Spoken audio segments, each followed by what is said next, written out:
secara sederhana adalah ilmu yang mempelajari tentang tata lintas pergerakan benda-benda langit, khususnya bumi, bulan, dan matahari dalam poros atau orbitnya masing-masing, yang berikutnya diterjemahkan, dimanfaatkan fenomenanya untuk kepentingan manusia secara umum.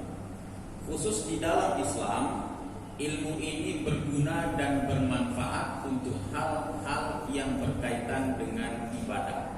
Dengan beberapa hal-hal yang berkaitan dengan ibadah inilah menjadikan ilmu falak itu dikaji dan dipelajari khususnya oleh para ulama, para ilmuwan muslim dari dahulu sampai dengan hari ini.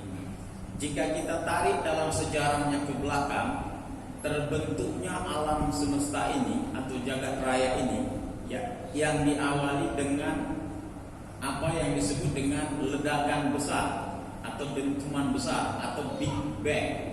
Jadi setelah terbentuknya sejumlah alam semesta itu, membentuk partikel-partikel alam semesta, yang salah satunya lahirlah planet bumi kita ini, maka disiplin ilmu yang pertama kali atau yang paling dekat untuk mengkaji dan mempelajarinya adalah disiplin ilmu falak atau disiplin ilmu astronomi. Artinya ilmu falak atau ilmu astronomi secara historis, secara sejarah adalah disiplin ilmu yang pertama kali lahir, pertama kali muncul di planet bumi kita ini. Nah, secara garis besar Bapak Ibu yang dimuliakan Allah, ada 3 peran atau fungsi ilmu falak di dalam Islam. Yang pertama, ilmu falak berperan dalam menentukan waktu-waktu sholat.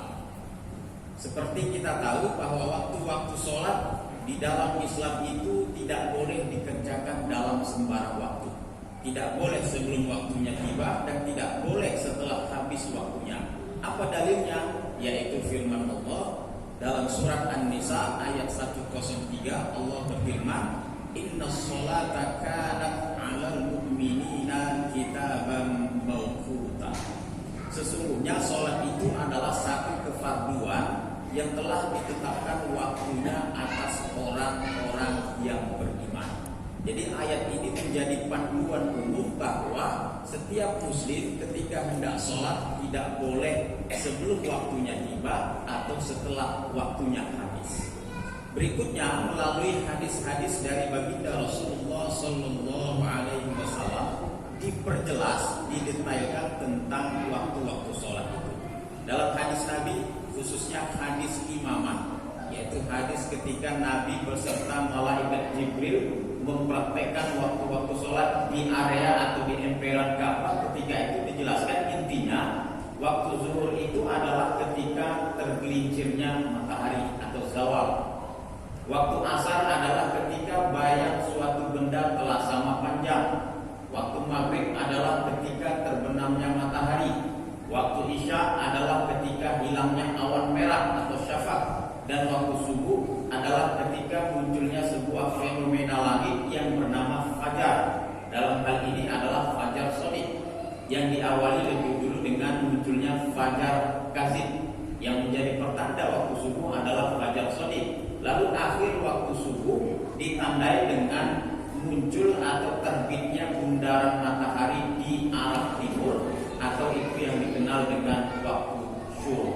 Nah, kalau kita merujuk kepada Al-Quran dan As-Sunnah, maka waktu-waktu sholat itu ditentukan berdasarkan observasi, pandangan atau pengamatan kita terhadap gerak harian dan posisi dari matahari setiap harinya. Pertanyaannya adalah Bapak Ibu, apakah ada hari ini misalnya seorang pengumandang azan atau muazzin yang ketika hendak mengumandangkan azan dia melihat matahari? Rasa-rasanya tidak ada ya Bapak Ibu, bahkan hampir di seluruh dunia. Jadi panduan para muazzin ketika hendak mengumandangkan azan adalah melalui jadwal waktu sholat yang notabene-nya itu sudah dilakukan perhitungan atau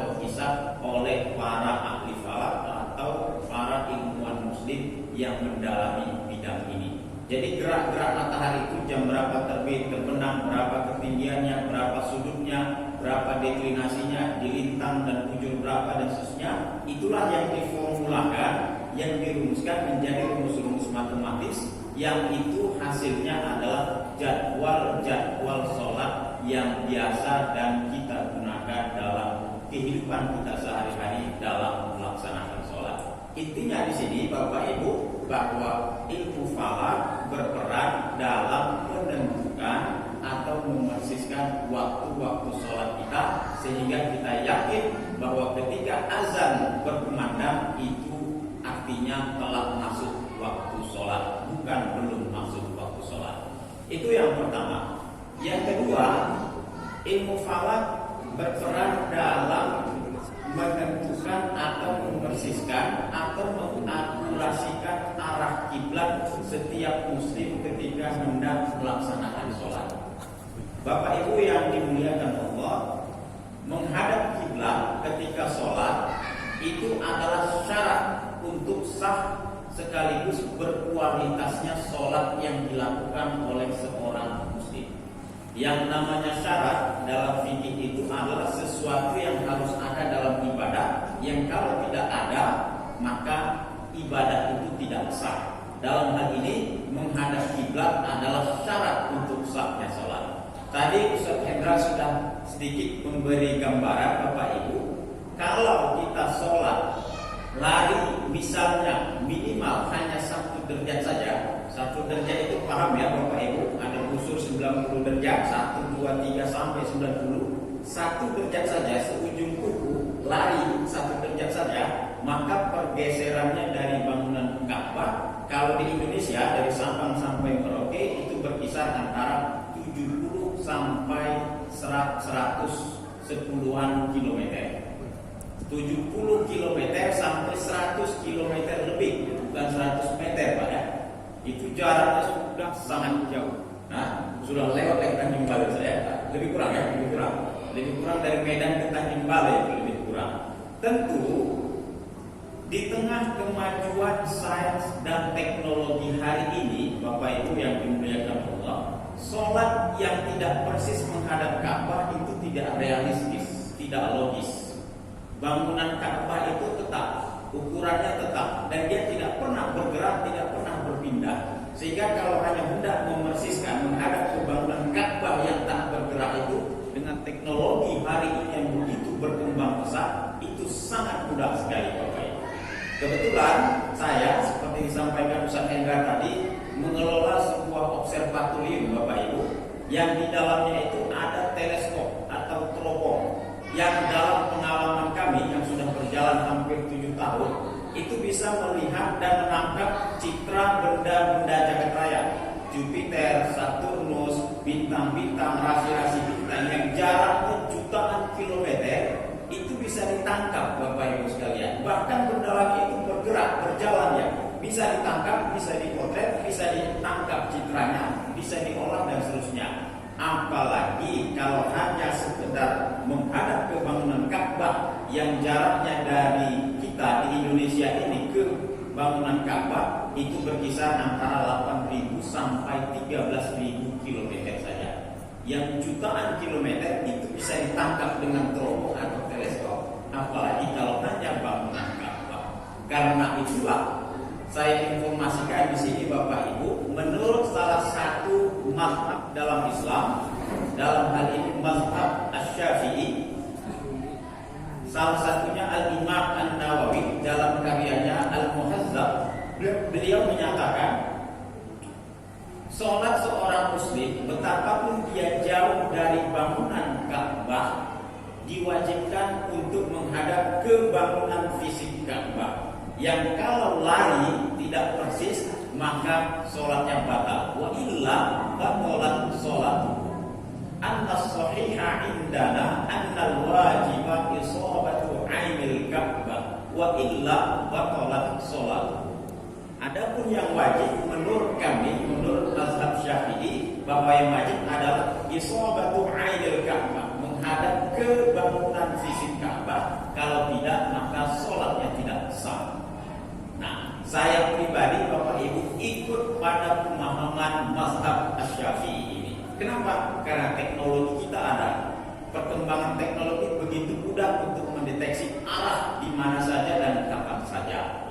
Nah, jadi ini penting bagi kita, Bapak Ibu sekalian, terutama kita di rumah kita masing-masing, Bapak Ibu. Mohon maaf, tidak bermaksud menakut-nakuti.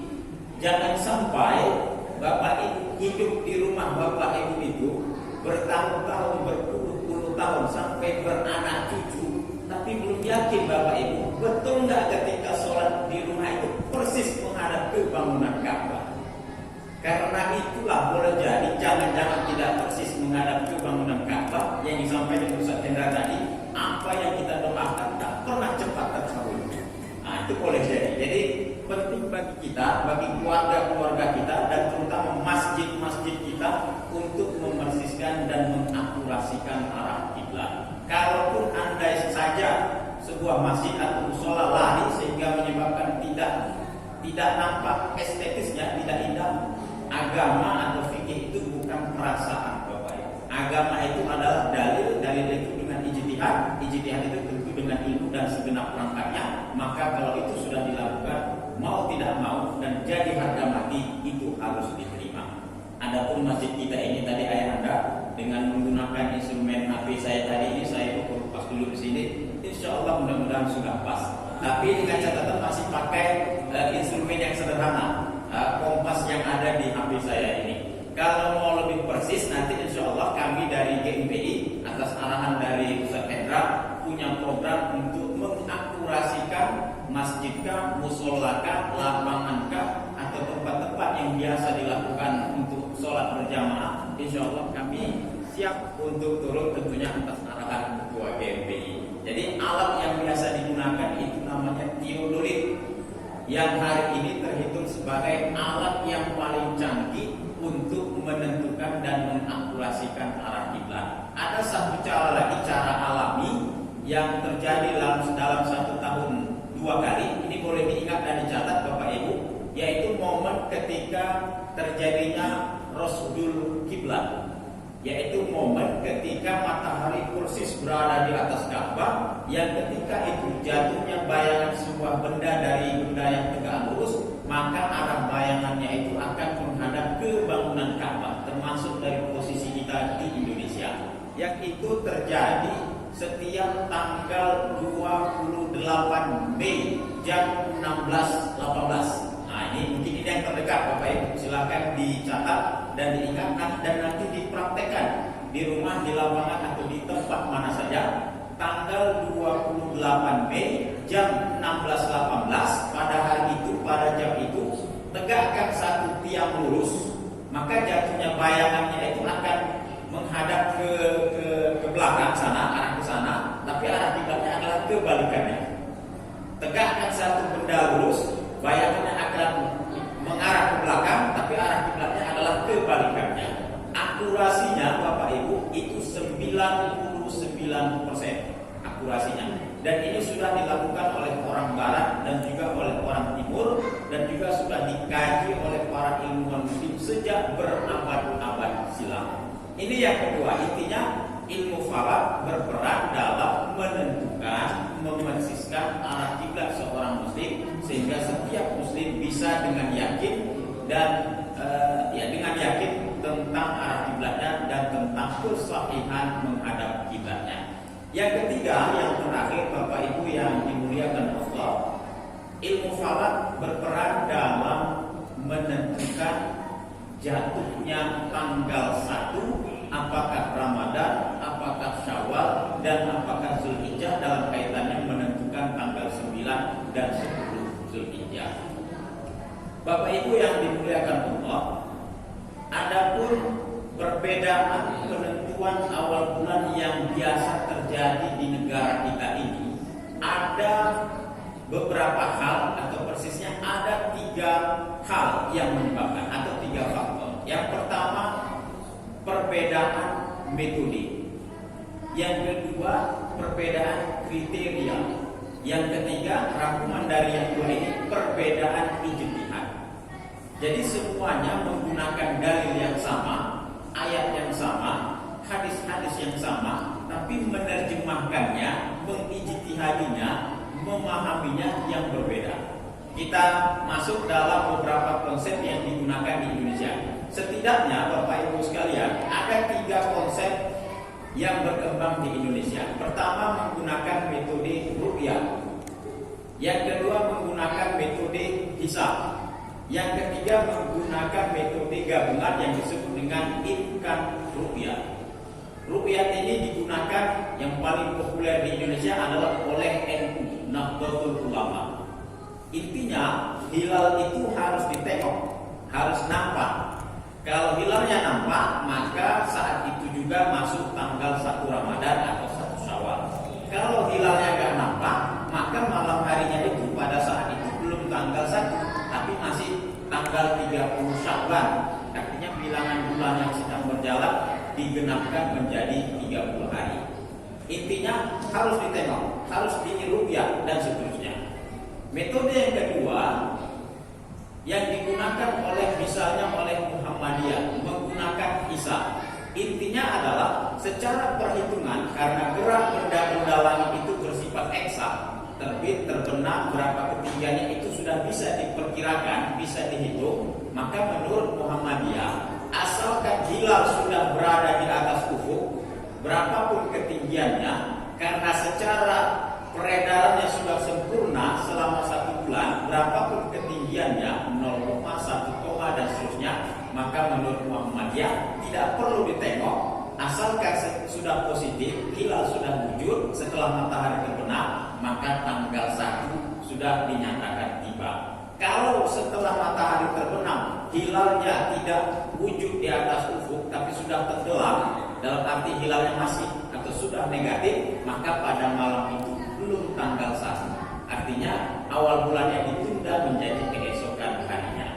Metode yang ketiga itu adalah yang digunakan oleh pemerintah. Metodenya namanya imkan ruqyah, kemungkinan keterlihatan, yang memberi prasyarat minimal ketinggian hilalnya itu, kalau konsep lamanya itu 3 derajat dan 2 derajat, sekarang sudah berganti menjadi minimal 3 derajat. Jadi Ramadan yang lalu Bapak Ibu, ketinggian hilal awal Ramadan itu 1 derajat 48 menit, tidak sampai 2 derajat. Sementara syarat minimal yang ditetapkan pemerintah minimal 3 derajat. Itulah sebabnya pemerintah menunda tanggal 1 Ramadannya, sedangkan Muhammadiyah dibuat. Itulah penyebab perbedaan penentuan awal bulan di negara kita ini yang terjadi, boleh jadi dalam usia kami ini, sejak kami sebelum lahir pun barangkali itu sudah pernah dan sering terjadi di Indonesia. Mungkin pertanyaan Bapak Ibu, yang benar yang mana dan ikut yang mana? Saya secara pribadi Bapak Ibu memposisikan sebagai akademisi, 3-tiganya betul dan benar. Yang tidak betul 3-tiganya Bapak Ibu, 3-tiganya ditinggalkan. Nah, jadi ikutilah mana yang paling diyakini kebenarannya. Ketiga-tiganya itu dalam pandangan saya adalah ijtihad. Ijtihad itu selama prosesnya benar, walaupun hasilnya salah, tetap benar juga, tetap berpahala juga. Jadi harus konsisten. Kalau misalnya Bapak Ibu awal puasanya ikut pemerintah, maka awal hari rayanya juga harus ikut pemerintah. Jangan dibalik. Kalau puasa dia ikut pemerintah karena malas puasa cepat-cepat, tapi kalau hari raya ikut Muhammadiyah, malas dia puasa lama-lama. Atau yang mazhab pedagang, kalau puasa ikut penetapan Muhammadiyah supaya lebih cepat jualan, kalau hari raya ikut penetapan pemerintah yang lebih lama jualan, nanti tidak boleh. Dalam beragama ini kita harus berdasarkan dalil, berdasarkan ijtihad yang notabene yang melahirkan fikih, dan fikihnya itulah yang kita yakini dan harus secara konsisten dan konsekuen. Lalu yang terakhir sekali Bapak Ibu, salah satu peran ilmu falak juga adalah mengkonversi penanggalan kita. Nah, ini agak main-main sedikit ya Bapak Ibu. Ini saya tebak-tebakan saja. Saya yakin dan percaya, kecuali Ustaz Zuhri dengan Ustaz Hendra barangkali, boleh jadi Bapak Ibu semua di sini tidak tahu tanggal lahirnya menurut penanggalan Hijriah. Siapa yang tahu Bapak Ibu? Coba angkat tangan. Nah, disinilah masalahnya itu. Saya pribadi alhamdulillah Bapak Ibu tahunya pun setelah belajar ilmu falak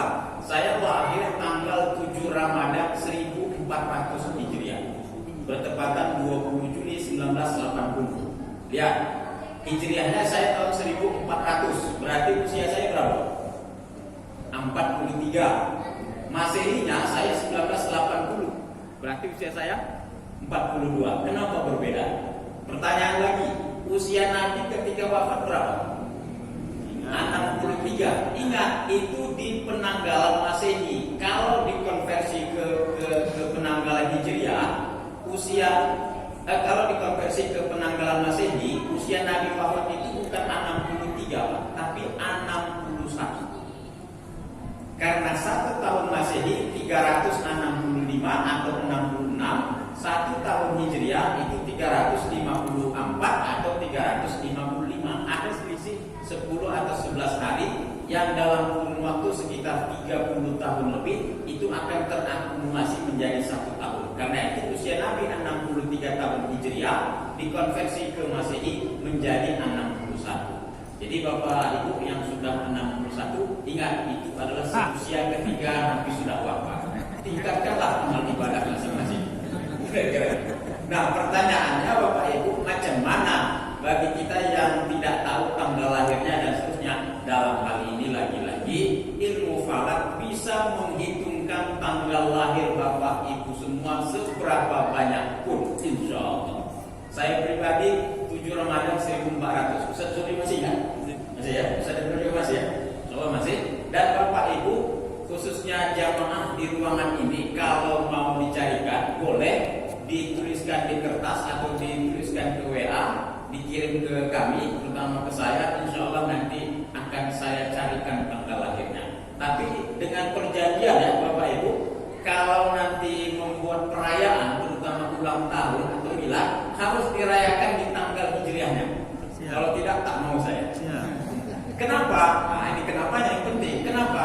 Karena Bapak Ibu, kalau kita tarik dalam sejarahnya ke belakang, tanggal 1 bulan 1 tahun 1 Masehi, 1 Januari tahun 1 Masehi itu identik dengan ritual ibadah atau peribadatan umat Kristen terkait dengan penyaliban, hari Paskah, hari dan seterusnya. Artinya secara tidak langsung sesungguhnya kita manakala merayakan milad di hari di penanggalan miladiahnya seolah-olah kita mempopulerkan dan merayakan ritual atau tradisi ibadah umat Kristen dan mempopulerkan kalender Kristen, kalender Masehi. Padahal Islam punya kalender namanya kalender Islam